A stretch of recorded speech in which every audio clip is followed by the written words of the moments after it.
Hey everybody, this is Jay Young, the Jay Young Show, and I'm honored today to bring back by popular demand Jordan Soto. Hello, Jordan. How are you doing today? Hello. Here in beautiful Colorado, Denver, visiting family and getting business done. How are you, Jay? How's business? Hey, good. No, we're good. King Operating is doing well, and we're excited today to bring on a great guest here in a few minutes. First of all, I mean, let's talk about 9/11 real quick and how it impacted you. Jordan, you probably weren't born then, but I was actually, oh, were yeah. you? No, Okay, it all right. was All right. a big impacting factor in my life. I was actually in first grade, and my dad is in the Air Force, and I remember when that day happened, even though I was so young, just Mm-hmm. seeing it on the TV. Jay, you could probably relate to just everybody was just gathered by the TV watching this crazy thing that was happening. And it really shifted our trajectory, I think, with where we're at today, um, in oil and gas and business, with the military. It just impacted so many things. Right. I did definitely. I mean, I remember I was at a breakfast up the street from our office, and it was like everybody was staring at the TV, going, "What just happened?" And Yeah. the second plane in the World Trade Center, and then the unfortunate events in Washington. I mean, it's just so many different things, and we can't. Obviously, there's 3,000 people that were victims of it, and think about the first responders, which I mean Yeah. that's probably one of the best things if you're looking at the positive side about what happened, because people look at fire department, medical people a lot different today than they did before then, in my opinion. 100%. Yeah, Absolutely. and I love that. You know, and I think one of the things that's not really talked about too much is not just that day, but the days and years following that with the deployments of the military. My dad, we actually went back and looked at how many times he was deployed, and over the course of his career, it was 6 years and like 39 days of his Wow. entire career that he was deployed. Right. And so when you're looking at that, you're looking at the families, you're looking at the military service members, you're looking at, there's civilians that work with the military. And so you're looking at all these parties, you're Mm. looking at all of that. And then of course, first responders, more people were drawn to go into service positions of all kind. And my heart goes out to all those families, especially as a military brat, I can really relate. But also, I think that when we look at the day after 9/11 and we look at how everyone came together and the camaraderie that really happened thereafter, that's inspiring. Yeah. And with the debate happening yesterday, my sister's in Philly. She was like, with all the police that are downtown, Mm. you would think that there's no crime in this city. Right. But with that debate yesterday and seeing these two parties, I hope that we can come to a position where everyone comes together and we work forward in a way that is very beneficial for all people here in this country and No, I others. agree. I agree. That's a great thought. Good for you, Jordan. I like that Oh, very much. thank So you, I tell Jay. you. What did you think? You watched the debate yesterday? I did, man. I had to go in and out of it because my daughter's car and all this, but I had to work on that. But I caught some, and I haven't poured through all the papers yet. But I tell you what, seems like Kamala Harris, Vice President Kamala Harris, did not do a bad job. I mean, she was definitely prepared Yes. for. I mean, it's kind of like you think about it before, and you're like, I can't believe this is going to happen. She's really going to be a debate Yeah. with Yeah. Trump, and all of a sudden, man, I'm not saying that she said everything that was true. We're not going to go into the lies and the truths and lies and all that. Yeah. We're not. There But was a I lot tell of you finger what, pointing on that front. man, I think she killed it. I really do. Yeah. I think she Well, killed it. one thing that I thought was very interesting because there was a lot of speculation about this beforehand, and that was about the whole handshake at the very beginning thing.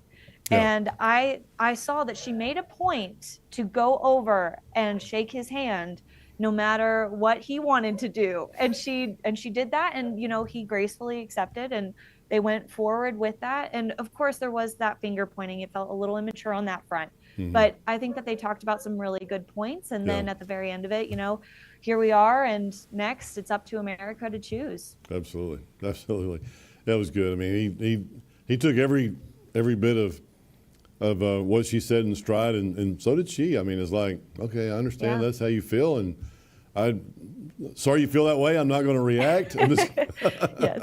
It's going to be interesting, though. Yeah. Oh, go ahead, Jay. No, I was going to say it's interesting. It's going to see what's going to happen in the next day or two, and all the different radio shows. I tried to listen to as many as I could. Last night I got caught up, and this morning. Well, here we are talking about it too. We're our own show talking about it, and exactly.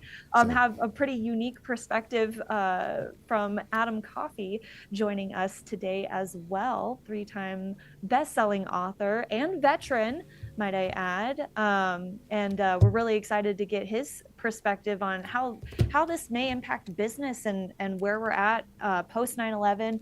From a veteran perspective, and bringing him in today is very exciting.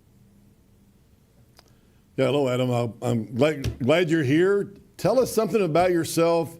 I'm reading through, and I have not read your book. I just received it. It's not autographed by you yet, but I'm going to fix that for you, Jay. I promise. Yeah. Check that box. I'm sure you will for Jordan and I. And but kind of tell us something about yourself. Veteran, author, speaker, man, unbelievable. Tell us something about yourself. Well, I think life for all of us is a set of experiences. If I think back about my life, my career, I just turned 60. Early years, I served in the United States Army. The military taught me something, the young version of me, the 1.0, if you will. Military taught me something about teamwork, leadership, and discipline. Great foundational skills with which to then build a career. I spent 10 years at GE working for Jack Welch and what I call the Camelot era of GE. Tech doesn't exist. GE's #1 on the Fortune 500 list. Company's growing so fast, its stock is splitting about every 2.8 years. And GE was the world's most admired company. What a great place to grow up as a leader and learn how to run a business. I then spent 21 years as a CEO building 3 different national service companies for 9 different private equity firms. And then, I got bored after 21 years of building one company at a time. I'm like, I had spent 15 years teaching at UCLA in the executive MBA program, and I wanted to impact more companies at a time. And so I pivoted out of the CEO seat for the last time about 3 years ago. I hung up my cleats and said, I'm done being a CEO. I've got 10 years left in my career, and I am going to help as many companies as I can find success.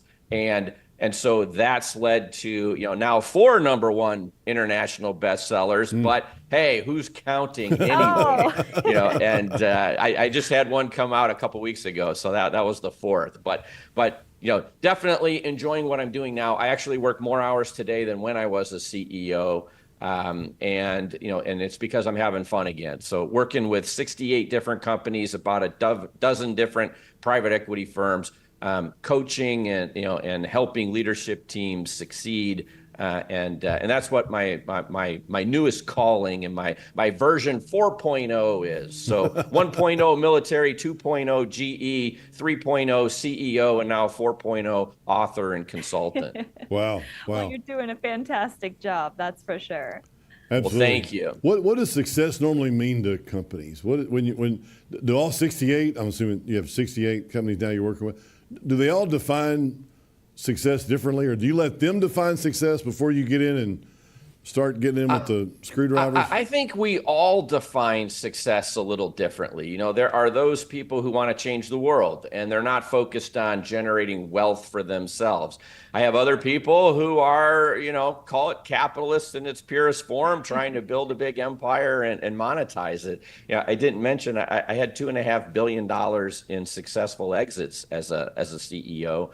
And so some people are chasing money, some are chasing, an idea or a vision. So I let my clients define success. But what I do try to infuse are some of the best practices I think that I've learned over the years. And some of this goes back to my military days. Right. We're talking about it. It's 9/11. What a horrible memory, for those of us who were alive at the time and cognizant. And we, it's like the where were you when Right. It's like no one forgets where they were on that morning. But some of those common lessons that I've learned, I've held every job a person can hold on an org chart. Speaking of the military, I started at the bottom. I was a private E1 in the United States Army coming out of high school. And Oh, when I looked up, I saw bubble gum on the bottom of somebody else's shoe. That's how low I was. So I try to instill in all people that, look, in today's world, very complex world, very divided world, not just here in the US, but globally. And if we're going to build an empire, we're going to need people. And so culture and how we think about employees and people has to be at the center foundation of all that we are trying to build and achieve. I believe in people. I believe if we have a strong culture, we get an engaged workforce. That engaged workforce takes care of people, customers.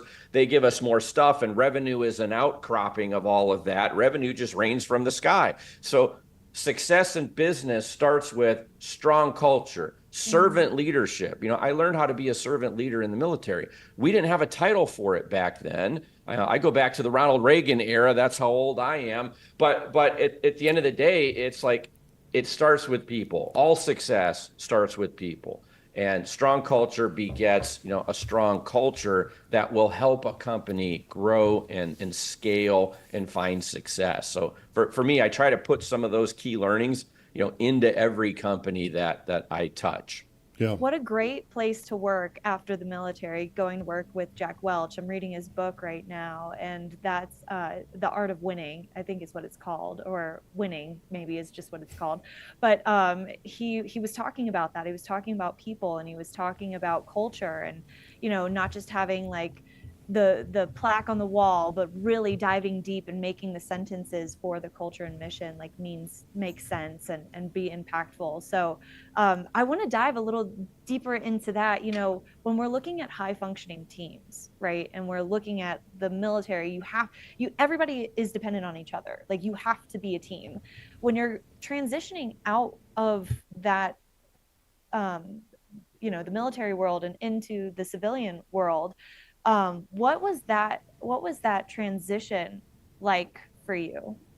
I found it very natural. And when I think about that exact era, I'll never forget when I'm getting ready to get out of the service. You're updating your resume. And I remember a resume writing service saying, "Hey, Adam, nobody cares that you were Soldier of the Year in 1984." And like they're making everything generic. And I'm like, no, I'm leaving that in. And somebody out there is going to know what that really means. And I remember I applied for an engineering job. I had none of the qualifications for which the position was seeking. But the gentleman who was the hiring manager was an old Army captain. And the one thing he mentioned on my resume, he said, "Soldier of the Year." I know what that means. And I know what that says about you, and your dedication and your ability to learn.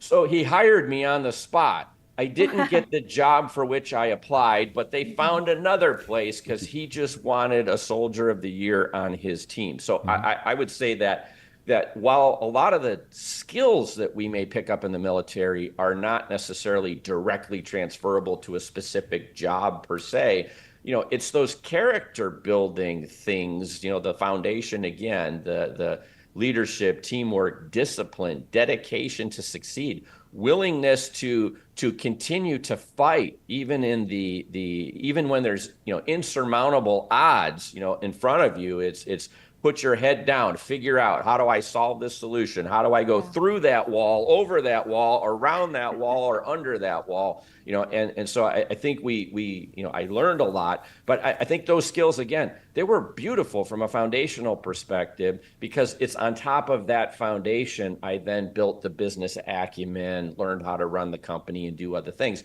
But I never forgot those roots. And because I've held every job someone could hold on an org chart, I always really valued the person in the trench, the guy in the truck, because I used to be one, and so, that for me, I found the transition to be easy. I just needed someone to give me the shot. Gotcha. So let me ask you this. So you're saying people is obviously very important, and somebody hired you, even though you didn't fit into the place at the time, but they looked at you and they said, hey, I like this person. And it's all because of that one thing on your resume, because that's obviously one thing that we talk about, Jordan and I. Our goal is to change lives every day. You know, I'd love for the Jay Young Show to get a DM from somebody and says, hey, you know what? I learned that. I like that. I'm going to add this. I'm going to do this. Take action for something that will better themselves. And that's obviously talking to people like you that have been through the ladder and seen success and know what success is. That's awesome. And being a good person, a good employee, a good, I guess just a good person and knowing what is the difference. I'm going to give you a little shout out here. What's the difference with Adam Coffey, the people that work with you now? What do you see that what companies do wrong, and what do you do that helps companies get better? Let me start with statistics, just to shock you. There are 34 million small companies just here in the United States, 34 million small. The government defines small company as 500 employees or less. And only 7% of those, and these companies employ half the workforce in this country, but only 7% of those companies ever get to $1 million in revenue.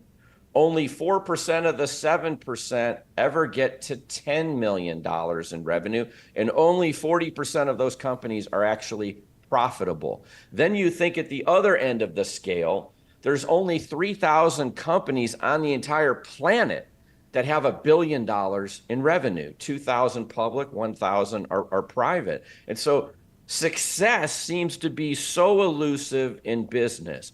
Why can't people find success? And when I was doing research for some of my early books, I stumbled onto some of these statistics, and I'm like, man, I'm a guy who's built companies and got them to grow and go places that they've never been before. Every company I stepped into had been in business for 40 years before I got there. They didn't hire me because everything was running great and it was growing like a weed. They hired me because it was broken, and I'm a turnaround guy who knows how to fix it, starting with culture, and then bend the growth curve and get that culture and that engaged workforce to achieve new heights that they've never achieved before. And so I like to think, hey, I'm not God's gift to anything.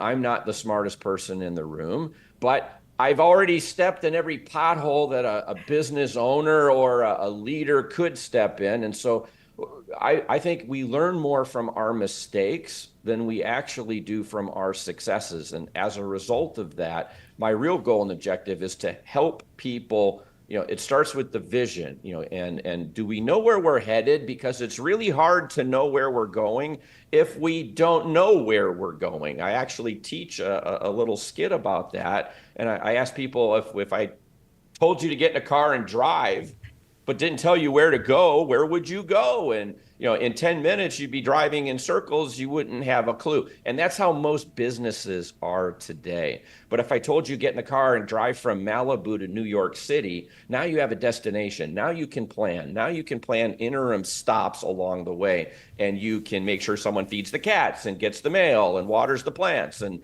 and I have a hotel I can stop at. And so for success to be found by people and business owners, it starts by having some kind of a destination or end game in mind. So I help people avoid the pitfalls because I've already made those mistakes. And then I help them focus their energies on moving in a straight line so that they get where they want to be quicker and they stay there longer. So rather than spending the entire career on the journey, let's make quick work of getting closer to where we want to be. And then let's now enjoy where we've arrived and figure out then how am I going to give back? How am I going to reinvent myself for the next 10 years? But, so for me, it's really just about coaching people to avoid common mistakes that they would make because they haven't had the experience to understand how to navigate.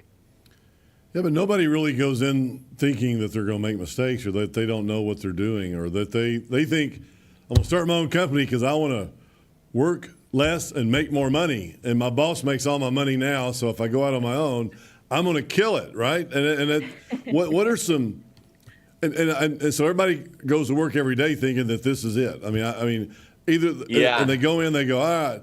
They think they're doing what's necessary to generate a profit, right? So that's what they think in their head. Well, let me tell you what I've learned, over the years is those people that do succeed, generally speaking, are anal retentive control freaks who have, I call it, perfected the happy meal. It's the happy meal effect. I can go to any McDonald's anywhere in the United States. I know exactly what I'm going to get if I order a happy meal: a red box, little yellow handles, a cardboard hamburger and a bag of apple slices that was packaged 100 years ago. But it's consistent. And so people who find success are control freaks. Mm-hmm. But what happens is eventually they reach a ceiling where they run out of bandwidth.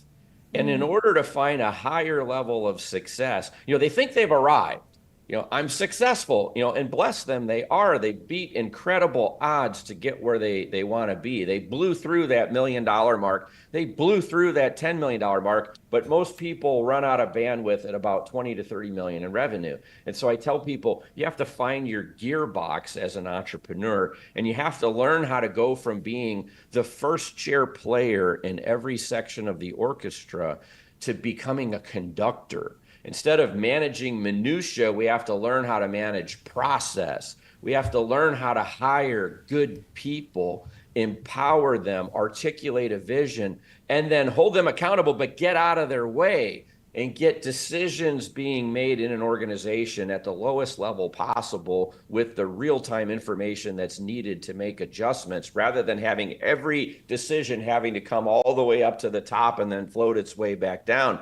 And so there are ways that even successful entrepreneurs can learn how to take their company and find a new gear and get to a new height. And those people that find that gear, that second gear, those are the people who then build $100 million companies, 200 million, 300, 1 billion. And so it's fun. When I watch a guy like an Elon Musk and I see him in action, he's a hero for me. Why? Not, a lot of entrepreneurs found success in one company. There was a guy who found success in every company and multiple industries and saw these billion-dollar results. And so I see him as the modern-day version of Howard Hughes. So for me, from my perspective, I'm helping people find those gears and learn those tricks of the trade so that they can find a higher level of success. I mean, how important is it to have a coach? Oh, go ahead, Jay. Yeah. How important is it to have a coach?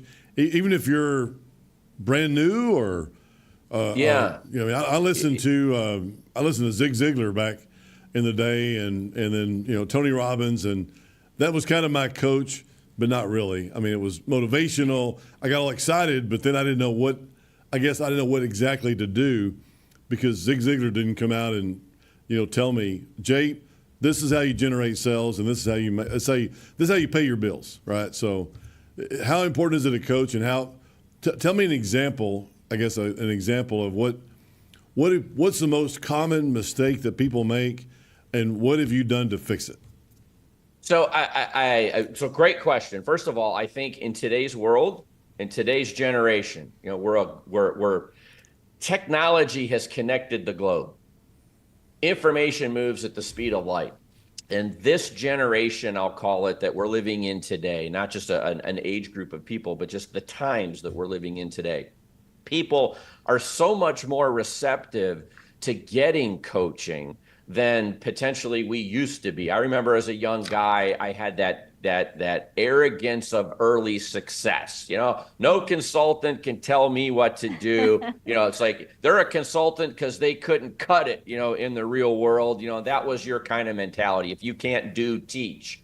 Something like that. And I think we've all recognized that there's a need in today's world for continuous learning, continuous improvement. And so I think people today generally are much more receptive. There's many more opportunities for peer groups, and learning from others and trying to accelerate your own growth by getting shared knowledge and wisdom from other people who have been successful. And so, I think people who've got a mindset of continuous learning, great things can happen. I'll give you one example. My first client, when I rotated out of the CEO seat, when I started working with this man, his company had less than $2 million in earnings. We're not even 3 years later. I've helped him hire a VP of business development. I helped him raise capital. We've done 6 acquisitions. He's now 14.5 million in EBITDA. We've hired an investment bank, and he's gone from a net, a value, an enterprise value in his company of about 15 million to about 250. And we did it all in less than 3 years because he had an open mind. His company had a great culture that was thirsty for learning and growth. And in that kind of environment, that's the kind of result that you can get. So I'd say some common mistakes are hiring a coach and then not engaging, not listening. I can tell usually very quickly when someone's going to be successful in coaching, in a coaching engagement or not. I can tell by how, is this a spot on their calendar that they absolutely are going to make happen no matter what, or is it going to be that meeting that's easy to cancel or easy to pivot? They know they need help, but they don't accept the help once they seek it out, so that's a common mistake. And then the common mistake I also see is just the arrogance of success, of thinking that I know everything. And all of us, I'm not the smartest person in the room, or if I am, I'm in the wrong room. But there's a lot of entrepreneurs who think they are the smartest person in any room, no matter what. And it's that arrogance of success that we have to break through in order to help these people truly achieve a higher level of success. Because no matter who you are, there's always someone who is wealthier. There's always someone who is more successful, than you. And so we have to strive to continue to learn. We never arrive, at a destination. Unless you're Elon Musk, right? There's always somebody more successful. What room does he go into? I mean, my goodness. Well, he's going to colonize Mars, in a couple of years is where he's going. So, he's leaving this world behind. He's going to start colonizing other worlds. Somebody told me that they were listening to his audiobook and they would sit in their driveway at home because they hadn't finished the chapter or something. It's that good. And I have not started it yet, but I'm finishing up another book right now. But that's great. That's another one. Jordan, did you want to say something? Were you something? Yeah.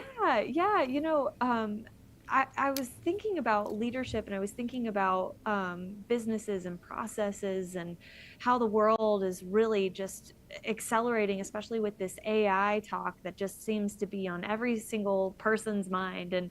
And Jay, that was something that you kind of touched on just a little bit there, was like you get all excited about it, and you have all this energy, and then you don't really know where to direct it or where to put it. And I'm sure, Adam, that goes partly in alignment with your vision of a company. But when you have this dialogue surrounding you that you can't really escape from, how does that translate with topics like AI or automation, just all of these things that are bombarding CEOs? How do you navigate through those waters in a successful way?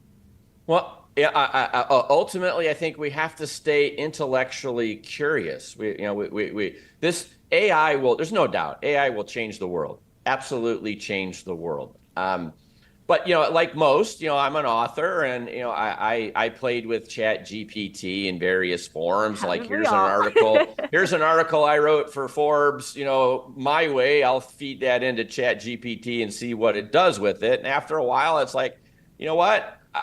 I went back to my own voice, and it's like, now I don't use that, for that purpose anymore. But I think we're all seeing these emerging technologies, and because technology is moving so fast, I think that the pace of change is just increasing, and it's getting faster. And I think it doesn't eliminate the basics. It doesn't eliminate sound fundamentals.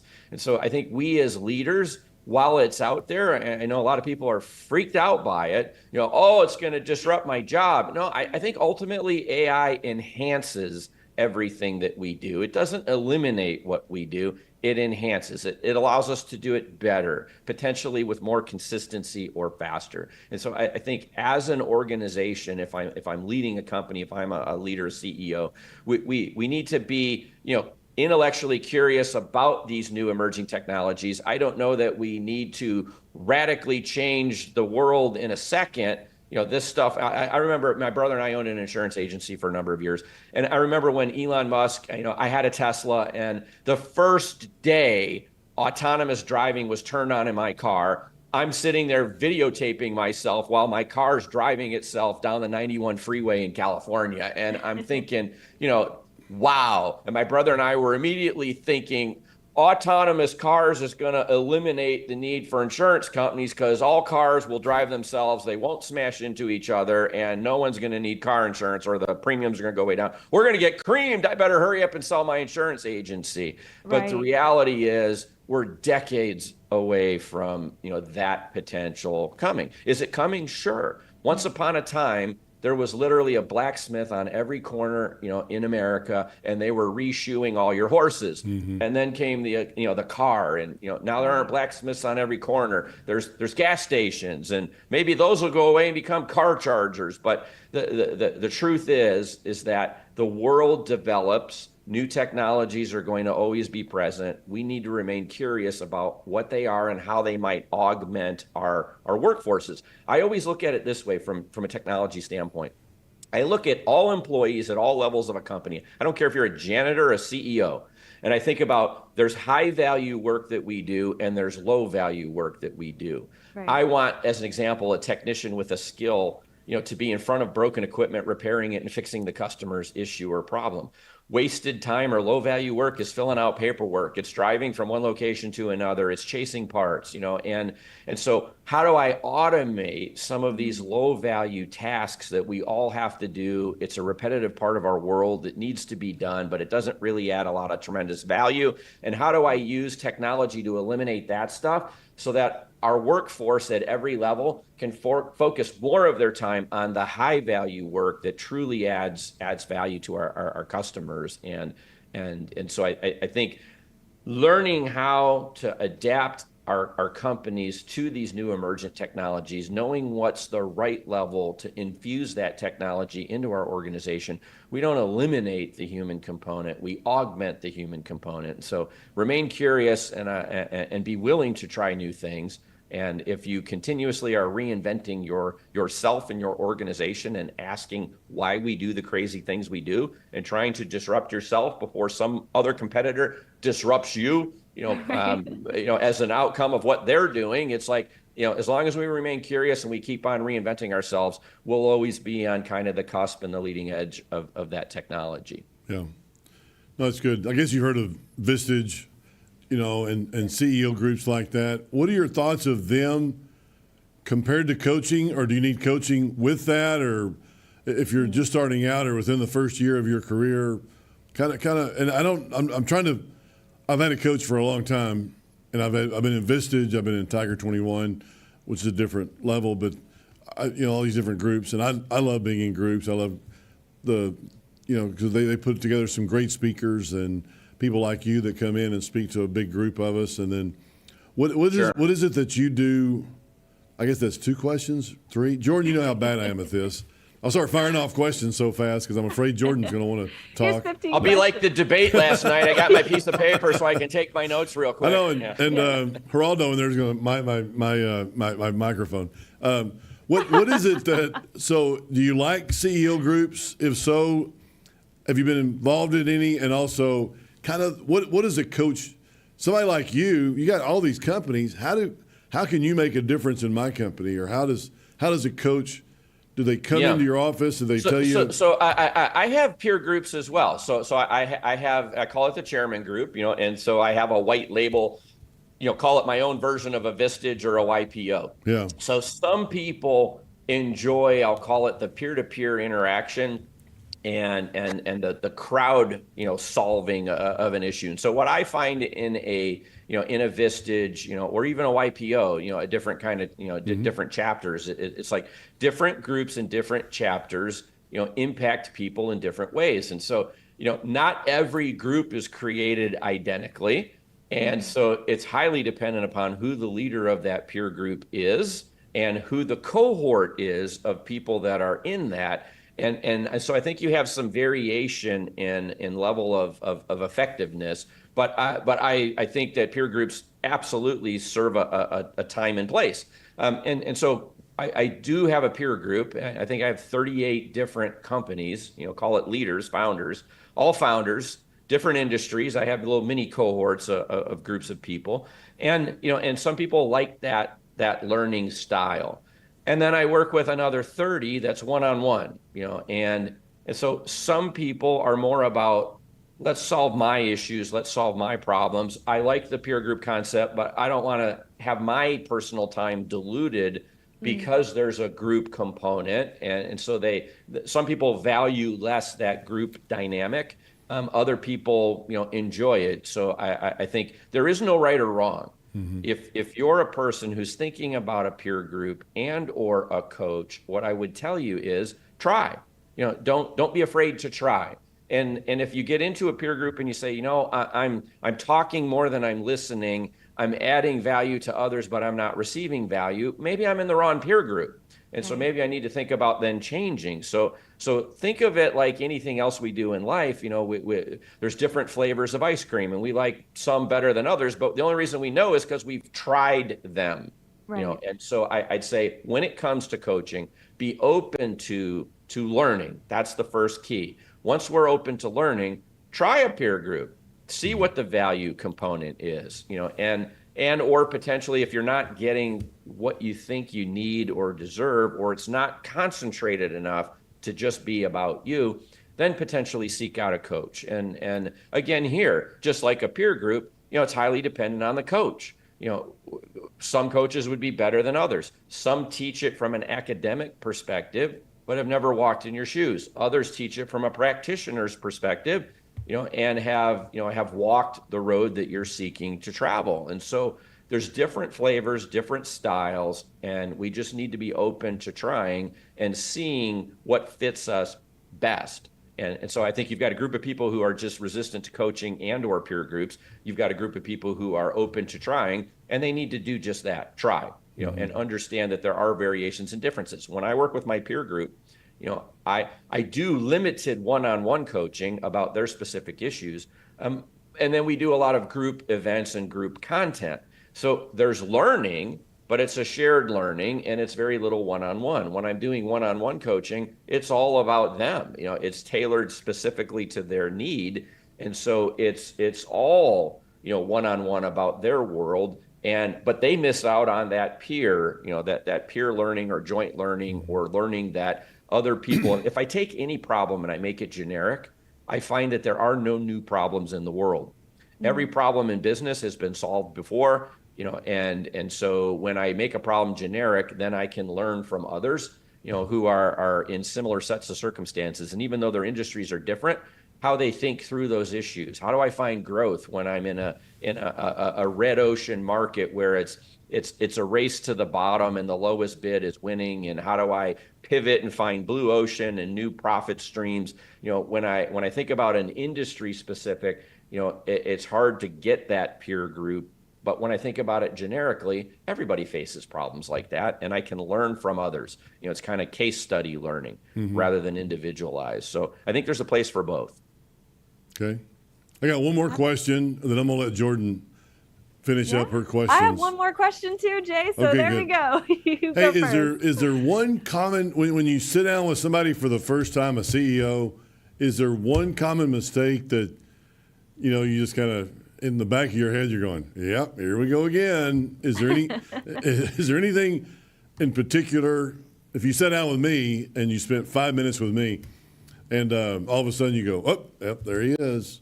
Is there one common mistake? So I'd say there's several common mistakes, and generally speaking, how a leader thinks about people, to me. So if I'm asking some leading questions, first session, I'm going to understand how you truly think about people and how you think about culture, and I'm going to flush that out fairly quickly.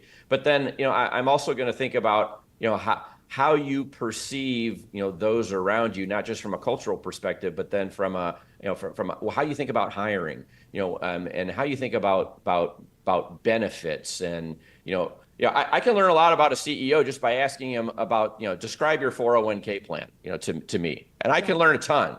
I pay a quarter on a dollar up to 8%. Well, I got a bunch of blue collar workers in LA, and they can't afford a house or an apartment. They can't afford to save 8% of their money. You're trying to save your your capital that you have to put into them, you're paying culture lip service. I get into a company and I say, I'm going dollar for dollar. Even if it's a lower percentage, I'll go dollar for dollar up to 3% because I can expect that my employees understand the math. You put in a buck, I give you a buck. And if you can just do 3% and find a way, even if it's 1% a year and we build it to 3, I will help you save for retirement. And so I have a whole methodology and framework, and I can dissect that CEO to understand how they think about growth, how they think about culture, how they truly think about people, and try to flush out kind of a common theme. But what I would say though is the person that's called me recognizes that they can learn and they can grow and they want to grow. That's why they've engaged me. So as long as they knew to reach out, they've engaged me, I can help. But in order to help, I need to learn. And so, how they think about management and control, and again, I'll go back to that anal retentive control freak, to be successful as a startup, as an entrepreneur, as an initial scaling company, hey, it takes that kind of mentality in order to drive success. But then we have to find that second gear. And so I can see when someone is suffering from that, and then I can start probing and testing around how are we going to break that down in their organization, because massive growth is just around the corner if I can reprogram some of that basics, some of those basic pitfalls that I find. So, I think about it, and I think about how people engage. So I kind of have a framework where I can quickly dissect a CEO to learn how they think. And then I know where I stand and I know how to help. Well, I have one last question. And that is, when you're looking at your 18-year-old self and you're looking at where you're at now, what advice would you give to your younger self? Because you've had quite the career. Yeah, I've had many careers. So I've been a soldier, I've been a pilot, I've been an engineer. I've been a Fortune 500 exec. I've been a CEO. I've been a best-selling author. Now a coach, mentor. So there's been a lot of incarnations of me over the years. And I say this. Because you get bored easy. First of all, you get bored easy. No. Yeah. First of all, I would say that the younger self, I would have stopped being a CEO 10 years younger. Rather than going 21 years in a CEO seat, I would have abandoned it after about 10 and got to this incarnation where I'm having a lot of fun helping multiple companies, at a time. Younger self, I think was, first of all, I wouldn't change anything because I've had a great life. And so I'm an Irish Catholic. So I say, when I die, prop me up in the corner, open up the bar and it's like, don't cry for me because I had a heck of a run. It's been a fun life. Awesome. But, I'd say younger Adam, and, I wish I would have lost, call it that early arrogance of success sooner, been open to working and learning from others. And, and so I learned all that. It just took time, right? It took time. So, the younger, this version of Adam would tell the younger version of Adam, you don't know anything, don't be arrogant, be open, get to that, servant leader and empowering others and celebrating their success, not your success, and learn all those lessons earlier, quicker in life. And then after spending, enough time in the CEO seat to really learn what I was doing, maybe make that pivot sooner. Because what I love about what I'm doing now is I'm not responsible for tactical execution, which is where I used to get just bored. Now I'm helping so many different industries and companies with strategy, and they each individually own tactical execution in their own companies. And for me, that's the fun part. So strategy, helping them with strategy, helping them avoid, if you keep driving in this direction, there is a cliff up there and you will fall off. Let's recalibrate. Let's avoid that mistake and get back on the right path, or slow down. Or, a common mistake I see with entrepreneurs is, I call it entrepreneurial schizophrenia. There's too many shiny pennies and they're trying to chase 15 things at once. It's like focus, it's like Yoda saying, focus, focus power. It's like, let's do one thing really well, or let's do a couple things and do them really well. Let's not try to solve world hunger in 1,000 components all at once, because we are going to fail. We need to be focused. We need to have, a healthy care for culture and people, because if we're going to build an empire, we're going to need a lot of people. And in today's world, nobody wants to work anymore. Everybody wants to be a TikTok gazillionaire, and a social media influencer. Right. It's hard to get people to work, and if we're going to build an empire, we're going to need people. So, learning all those lessons earlier, quicker, so that I could have,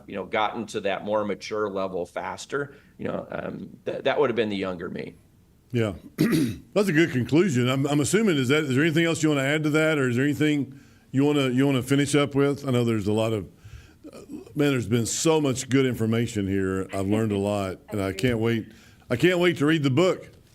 The Road to a Billion. That book is the roadmap. That teaches you how to get out of the gates as a startup and scale through the various stages, finding the first million, finding the first 10 million, getting to 100 million, and getting to $1 billion. So I wrote that book as the roadmap to entrepreneurial success, taking everything I've learned, over the decades. So all I'd say is, I engage with my readers, and people who hear me on podcasts and appearances like this. It's like, you'll find me on LinkedIn. There's fake Adam Coffeys on Facebook and Instagram. I promise you, you've arrived when there are fake profiles trying to monetize people. Yes.